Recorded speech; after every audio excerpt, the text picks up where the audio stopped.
What's up, everybody? Mike here with Morrison's Outdoor Adventures. We've got our next installment of the mechanic series. We are going to change out our diff fluid, right? So typically you have a front and rear diff. Normally, right, we go tens of thousands of miles, depending on what your maintenance schedule is on your vehicle. They'll typically say, service your differential fluid. But in some capacities, you're considered what they call severe duty, right, or severe duty cycle. And that means that we need to shorten those. Now, for us, right, I consider this an extreme severe duty vehicle because we're doing water crossings, we're doing lockers, we're heating those diffs up, we're doing a lot of left foot braking. So, with that being said, we're spending a lot of, we're not going very long in between diff fluid changes. For me, and what I do, especially with our training vehicle, we try to do this minimum of once a year, right? Minimum of once a year, even though this vehicle doesn't get a lot of miles. So let's look at some of the things on our differential. I'm going to do the rear differential here. I've already done the front, but I'm going to show you the rear differential. So we've got what we call the differential here, or some people will call it the pumpkin or the hog's head underneath the vehicle. Typically the rear one's going to be in the center for the most part.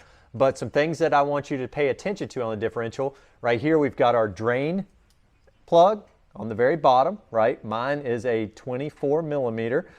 These can get packed up with mud and stuff, so make sure that you clean it out. You also see that this one has a little guard around it, and it gets hit on rocks and stuff. These are the kind of things we want to watch out for. So make sure that your socket fits nice and tight, because if you round that off, or if you pound too many rocks on it, you're not going to be able to get a socket in there. On the back of it, we've got our fill tube, or our fill plug right here, that we're going to take out. You can get some aftermarket ones that have a little sight tube through and a little ball that floats in there and lets you know if you have enough fluid in, depending on your vehicle. With ours, they actually want you to fill up right to the bottom of this fill plug. But some things like newer JLs and JTs, you don't fill up to the bottom. If you do, then you're going to blow out your seals and everything. They actually have a certain amount that they put in there. The next thing I want you to pay attention to is right here. You can see it's attached down on the diff. Mine's on actually the axle tube, but then it runs up and we have a breather, right? So as a differential creates heat and kind of expands and contracts, and fluid expands and contracts, it has to breathe. So our differential breather is raised up a little bit so that we can get it up out of the water, right? That way, when we do water crossings or mud and stuff like that, we're not getting that into the differential. Now, this again is not 100% because we could suck it in through this fitting here. Actually, when I drained the front, we had some water in there.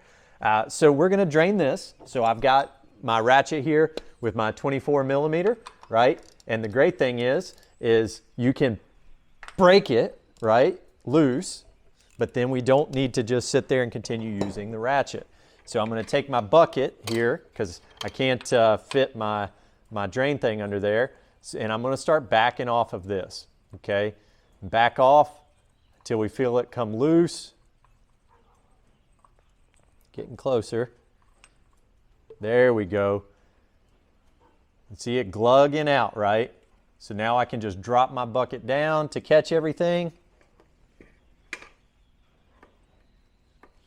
Now, while that's draining, one thing to pay attention to here. So a lot of your differential plugs are going to have magnets on them, right? So it's going to catch any metal particles or anything like that down there. Also, they're down at the bottom, so they're going to get this sludge on them, right, that we see here.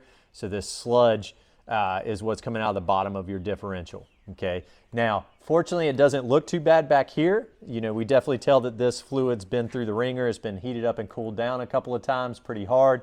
But if we'd had water in there, right, because water and oil separate, it would have come out first, okay? So fortunately, we don't have any water in the rear one, so we don't have any concerns with the bearings or anything like that in there. So I'm going to set my drain plug off to the side for just a minute. We're going to let this drain, and once we are done draining, then we are going to fill it back up.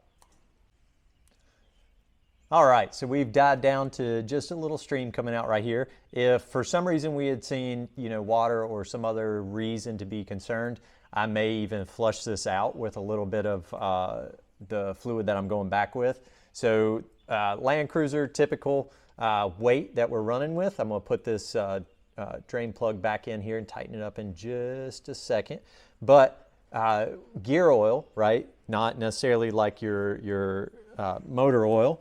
So we are going back with 75 W90, right? 75 weight, 90 gear oil, or 75/90.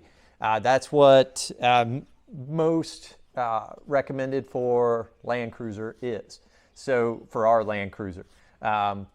If for whatever reason, potentially our differential was making a little bit of noise, or I was a little concerned about some slop in there, I could go back with some heavier, just because we don't drive this on the road, right? But typically we want to go back with whatever the manufacturer recommended specifications are. But for mine, I do have the factory rear locker, so they do recommend 75/90.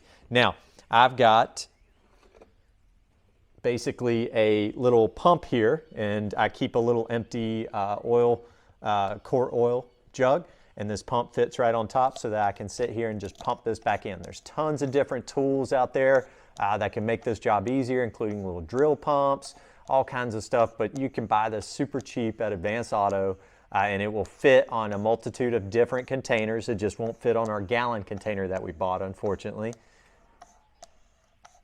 But now I'm just going to start pumping it up until I see just a little bit run out, right? And this takes a while, because we're just moving just a little bit at a time, you know. But again, this is a good little tool for just homeowner type use, or keep it in your FER kit or anything like that. It's again super cheap. Advanced Auto carries one. You can see the cap fits on different things, and it's got basically different style hoses, and every time you pump, you're moving a little bit of fluid. All right, so again, we're looking to see that it's gonna run out right here, okay? Now, granted, we got just a little bit of seepage right there from putting the hose in and out, but we're gonna see a pretty steady flow here in a minute when it starts pouring out a little bit. And again, I got my bucket down there to capture what I need to.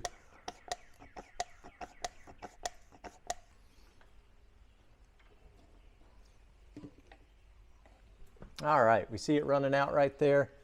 That's what we're looking for, so I'm gonna wipe it clean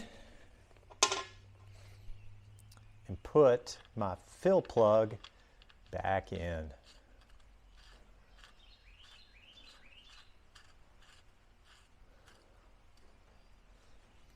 And tighten it down.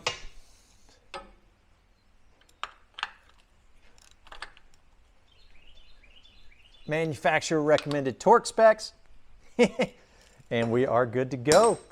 All right, guys, so that's changing your diff fluid. Again, you know, we're kind of extreme duty, but I do recommend, at the very least, you know, if you're doing a lot of off-roading, river crossings, a lot of heating up your differentials, hard off-roading, probably once a year would be a good idea, maybe even more, right? But if you have any, again, if you got any questions, comments, or anything to share, leave it down in the comments, email, text us. Give us a like, a share. Tell your mom, dad, aunts, uncles, Bob, the hairdresser, the dog's hairdresser, your dentist, anybody you can. Help us spread the word and spread our brand. Thank you, guys, and we'll see you next time. Bye.